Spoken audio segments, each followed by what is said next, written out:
નમસ્કાર. ચૈતર વસાવાએ વારો પાડી દીધો.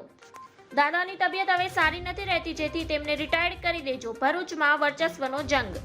ચૈતર વસાવાના પ્રહારનો મનસુખ વસાવાએ જવાબ આપ્યો અને કહ્યું, ચૈતર વસાવાને જે ભસવું હોય તે ભસે, હું પાછળ ફરીને નથી જોવાનો.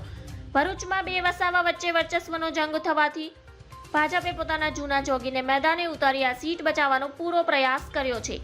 મનસુખ વસાવાએ કહ્યું કે ચૈતર મૂર્ખ છે, નવો નિશાળ્યો છે. તો આજે ચૈતર વસાવા અને મનસુખ વસાવાનું નામ લીધા વગર જણાવ્યું છે અને દાદા હવે રિટાયર્ડ કરવાના છે. તેમની તબિયત નાદુરસ્ત છે. આપ અને કોંગ્રેસનું ગઠબંધન હોવાથી ભરૂચ બેઠક પરથી આપના ચૈતર વસાવાને ભાજપમાંથી મનસુખ વસાવા મેદાને છે. ચૈતર વસાવાએ એક સભા દરમિયાન મનસુખ વસાવા પર આડકતરી રીતે પ્રહાર કર્યા. મનસુખ વસાવાએ ટિકિટ તો મેળવી લીધી છે, પણ સ્થાનિકમાંથી સપોર્ટ કેટલો મળશે તે સૌથી મહત્વનું છે.